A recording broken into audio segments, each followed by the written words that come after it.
समय की चोरी, माँ बेटे की दिल छूने वाली कहानी। घड़ी का काटा रात के 12 बजे को पार कर चुका था। बूढ़ी आंखों में जितनी नींद थी, उससे ज़्यादा अपने बेटे के लिए चिंता। उसी बेटे की चिंता जो अक्सर अपने काम के चलते रात को देरी से आया करता था। माँ तो माँ होती है, ये जानते हुए भी कि बेटा देर से भले ही आता है, लेकिन भूखा नहीं रहता। किसी पार्टी में या फिर खुद के ऑफिस में ही खाना खा लेता है। फिर भी बिना उसके घर पहुँचे अन्न का एक भी दाना अपने पेट में नहीं डालती थी, इस उम्मीद में कि खाने के टेबल पर ही अपने बेटे के साथ थोड़ा समय बिता सके और अपने अकेलेपन को दूर कर सके। अकेलापन इसलिए क्योंकि इकलौता बेटा, वो भी कुंवारा, और दुनिया को 3 साल पहले अलविदा कर चुके पति, जिनके जाने के बाद बेटे ने उनका कारोबार अच्छे से संभाल लिया और दिन और रात का ज़्यादातर समय बाहर ही बिताने लगा। हाँ, एक काम वाली बाई नीलम थी, जिससे वो थोड़ी बातें कर लिया करती, लेकिन वो बेचारी भी क्या करती, उसे और जगहों पर भी काम पर जाना होता, इसलिए वो भी उन्हें ज़्यादा समय नहीं दे पाती। अब रात के 2 बज चुके थे। माँ अभी भी बेटे का इंतज़ार कर रही थी कि तभी दरवाजे की बेल बजी। माँ तुरंत उठी और जल्दी से दरवाज़ा खोला। बेटा फट से घर के अंदर घुस गया। माँ ने उसे डांटते हुए कहा, आज फिर से लेट। बेटा चिढ़ते हुए बोला, क्या मुझे शौक है, मीटिंग थी ज़रूरी। माँ बोली, अच्छा चिढ़ मत, चल खाना खा ले, तेरे पसंद की सब्ज़ी बनाई है। बेटा फिर ऊंची आवाज़ में बोला, माँ तुमसे कितनी बार कहा है, मेरा इंतज़ार मत किया करो, खाना खाकर सो जाया करो, क्यों खुद को और मुझे परेशान करती हो। बेटे के मुंह से आ रही शराब की दुर्गंध को पहचान माँ बोली, तू शराब पीकर आया है, तुझे शर्म नहीं आती। बेटा चिल्लाकर बोला, हाँ तो कौन सा पाप कर दिया है मैंने, चुपचाप खाना खाओ और सो जाओ, आपकी बकवास सुनने के लिए वक्त नहीं है मेरे पास। बेटा गुस्से में अपने बेडरूम में चला गया और सीधे जाके बेड पर लेट गया। नशे के कारण अगले ही मिनट उसे गहरी नींद आ गई। माँ उसके कमरे में आई, उसके जूते और मोजे उतारे, उसे चादर ओढ़ाई और पास बैठकर उसके सर पर हाथ फेरते हुए गहरी सोच में डूब गई। घंटे भर वहाँ बैठने के बाद अपने कमरे में जाकर सो गई। सुबह बेटे के कमरे का दरवाजे पर नीलम ने दस्तक दी। नींद में ही बेटे ने पूछा, कौन है। नीलम बोली, मैं हूँ मालिक, कमरे में झाड़ू लगाना है। बेटा बिना आंखें खोले ही बोला, ठीक है, सफाई करके दरवाज़ा बंद करके जाना। नीलम अपने काम में लग गई। झाड़ू मारते मारते नीलम की नज़र बेड के नीचे पड़े वॉलेट पर पड़ी, जिसमें कुछ ज़रूरी कार्ड्स के साथ कई नगद रुपए भी थे। नीलम ने वॉलेट उठाया, एक बार वॉलेट को और एक बार सोते हुए अपने मालिक को देखा, फिर वॉलेट को उसके तकिए के पास रख कर चली गई। सवेरे 10 बजे बेटा उठकर अपने ऑफिस को निकल गया। रास्ते में पेट्रोल पंप पर पेट्रोल भराने के लिए गाड़ी रोकी और पैसे देने के लिए वॉलेट निकाला, तब उसमें पैसे थे नहीं। उसने वॉलेट को अच्छे से चेक किया, फिर भी उसे पैसे नहीं दिखे। अंत में वो कार्ड से पेमेंट कर ऑफिस चला गया। ऑफिस पहुंच बेटा अपने बिजी शेड्यूल में लग गया। अपने कस्टमर्स को वो नए प्रोडक्ट्स के बारे में प्रेजेंटेशन दे रहा था कि तभी उसके फ़ोन की घंटी बजी। फ़ोन पर माँ का नाम आ रहा था। उसने फ़ोन ना उठाकर उसे साइलेंट कर दिया, लेकिन फिर भी बार बार माँ कॉल कर रही थी, इसलिए परेशान होकर उसने फ़ोन उठाया और साइड में जाकर माँ से बात करने लगा। बेटा बोला, क्या करती हो माँ, अगर मैं फ़ोन नहीं उठा रहा तो आपको समझ जाना चाहिए कि कोई ज़रूरी काम कर रहा हूँ। यहाँ पर मैं बहुत ज़रूरी मीटिंग में हूँ, मैं आपसे बाद में बात करूँगा। माँ बोल रही थी, बेटा लेकिन एक बार डॉक्टर। पर बेटे ने बिना उसकी बात पूरी सुने फ़ोन कट कर दिया और फिर से अपने काम में लग गया। माँ को जैसे ऐसे बर्ताव की आदत पड़ चुकी थी। फिर उसके चेहरे पर दुख साफ देखा जा सकता था। माँ ने नीलम को आवाज़ लगाई और बोली, बेटा थोड़ा रजाई तो ओढ़ा देना, सुबह से ठंड लग रही है मुझे। नीलम ने माँ को रजाई ओढ़ाई और थोड़ी देर तक उनके पैर दबाती रही। फिर जब नीलम जाने लगी तो पूछा, आपको और कुछ चाहिए माँ जी?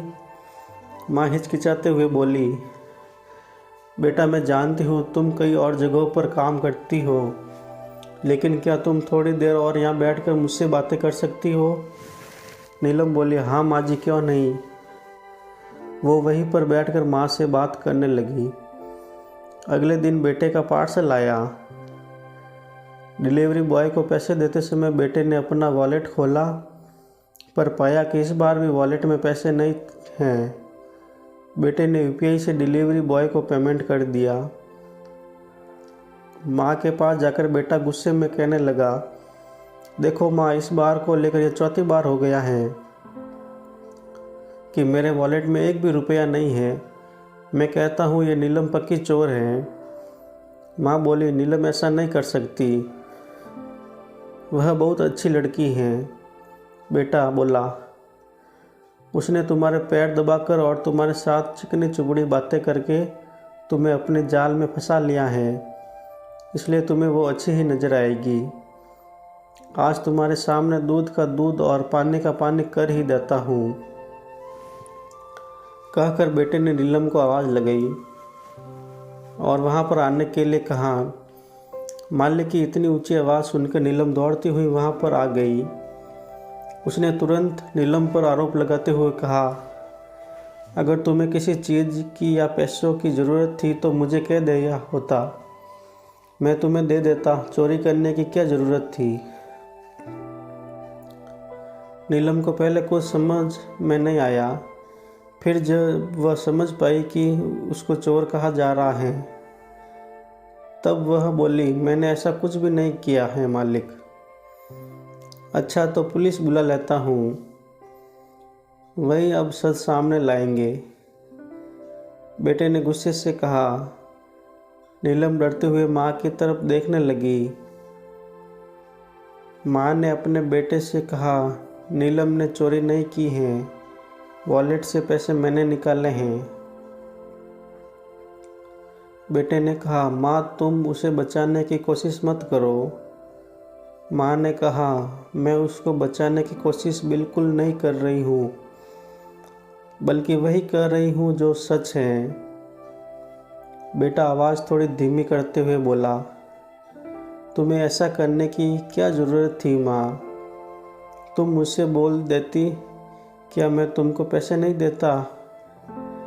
तुमसे कुछ भी बोलने के लिए तुम यहाँ पर रहते ही कब हो? जब सामने आते हो तो सोने चले जाते हो, और जब फ़ोन करती हो तो बिना बात के ही फ़ोन काट देते हो। अब तो तुमसे बात करने के लिए भी मुझे तुम्हारे ऑफिस में अपॉइंटमेंट लेनी पड़ती है, तब जाकर मेरा फ़ोन तुम तक ट्रांसफ़र किया जाता है। जितने पैसे घर खर्च के लिए तुम देते हो, वह तो घर खर्च में ही ख़त्म हो जाते हैं। उसके अलावा भी कई खर्चे हैं जिनके बारे में तुम नहीं जानते। आजकल मैं कितनी बार बीमार हो जाती हूँ, तब नीलम ही मुझे डॉक्टर के पास ले जाती हैं और मेरी दवाई करवाती हैं। और तो और बेचारी अपने दूसरी जगहों का काम छोड़कर मेरे कहने पर मेरे साथ समय बिताती हैं, जिससे मेरा अकेलापन थोड़ा कम हो जाता है। तो मेरा भी फ़र्ज़ बनता है उससे उसकी एक्स्ट्रा सर्विस के लिए एक्स्ट्रा पैसे दूँ। इसलिए मैंने तुम्हारे वॉलेट से पैसे निकाल कर उसे दे दिए। काश मैं तुम्हारे पैसों की जगह तुम्हारा समय चुरा पाती, तो मुझे तुम्हारे वॉलेट को छूने की कभी भी ज़रूरत ही ना पड़ती। बेटा अपनी माँ की यह सारी बातें सुन रहा था और उसे इस बात का एहसास भी हो रहा था कि पैसों की भागदौड़ में उसने अपनी माँ को बहुत पीछे छोड़ दिया था। बेटे ने अपनी माँ की माफ़ी मांगते हुए कहा, देखो माँ, मैं समझ गया हूँ कि मैं बहुत गलत बर्ताव कर रहा था। आपसे। अब तक जो हो गया मैं उसे तो नहीं बदल सकता, लेकिन इतना वादा कर सकता हूँ कि अब आगे से आपके लिए वक्त ज़रूर निकाला करूँगा। दोस्तों, हमें कामयाबी और पैसों के पीछे इतना नहीं दौड़ना चाहिए कि हमारे अपने हमसे इतने दूर हो जाए कि फिर हम उनसे कभी मिल ही ना पाए। हम बड़े हो रहे हैं, यह याद रखने की ज़रूरत है, लेकिन यह भूलना भी नहीं चाहिए कि हमारे बड़े अब बूढ़े हो रहे हैं और अब उनको हमारी ज़रूरत ज़्यादा है। दोस्तों, ये स्टोरी आपको अच्छी लगी हो तो लाइक, शेयर, कमेंट, सब्सक्राइब ज़रूर करें। धन्यवाद।